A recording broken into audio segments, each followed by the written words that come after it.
Hi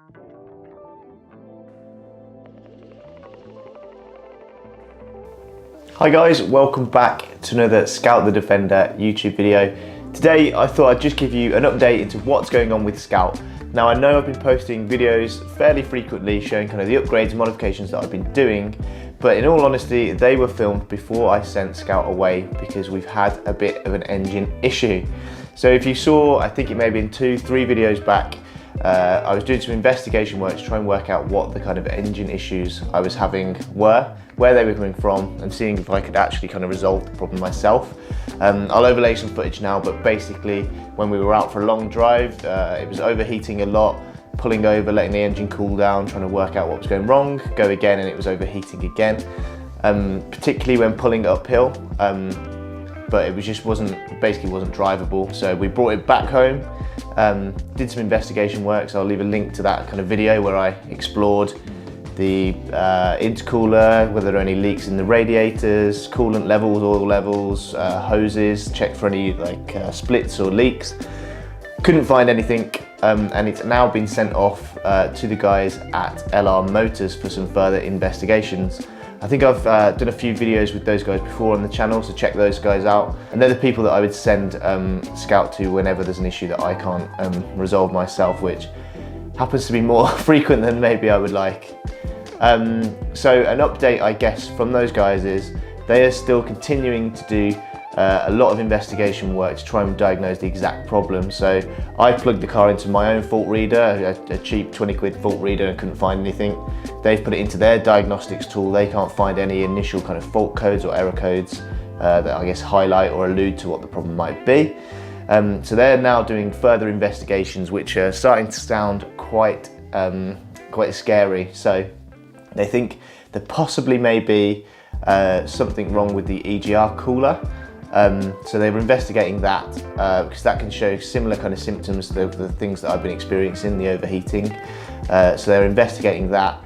They're also potentially exploring whether it may be a head gasket failure, which obviously is not at all ideal. So yeah, replacing that, the part itself isn't obviously very expensive. It's literally a gasket, 40-50 quid or whatever, but I guess the labour involved to strip the engine and then fit a new gasket will be quite extensive. So that's what I guess I'm bracing myself for, and also trying to weigh up other options too. So whether we go ahead and just replace the head gasket on my engine, it's got I think 95,000 miles on the clock.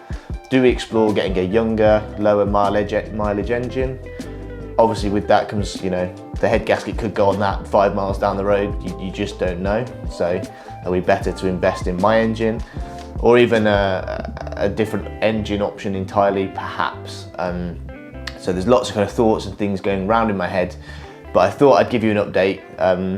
I was obviously really excited about this year, about the channel, really pushing to, I guess, put videos out every week to try and grow the channel and share my experience of living with a Defender.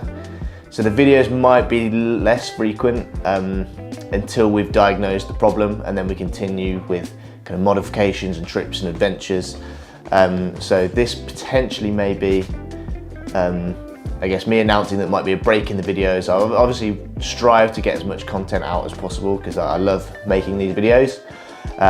But until I guess I get the Defender back, or we diagnose what's wrong, maybe I could go over and document the journey with them. Yeah, we're just trying to work out what it may be before I guess we jump straight in, start solving a head gasket issue that may not exist. So I guess that's the update on that I wanted to, I guess, share. Other updates, we've basically agreed that we're going to go to most of the Land Rover shows this year. So Billing, Peterborough. We'll also go to the Great British Land Rover show too. So that'll be really cool. I'm really excited to hopefully meet some of the subscribers, some of you guys there. And also be sure to go over and follow myself on Instagram too, because I'm still sharing kind of behind the scenes images, and I've still got quite a lot of, I guess, content that I want to share over them there. And yeah, that is, I guess, the end of the video. A brief update, because I get a few questions, kind of people asking how was how is Scout getting on? Have you got any further to solving the problems? I know that obviously I've posted videos out in the meantime, and I was hoping that it would have been a quicker fix and I'd have had Scout back. That's obviously not the case. So yeah, that's an update video. Hopefully I'll be back next week. Maybe I'll have further information for you all. But until then, I'll see you in the next video.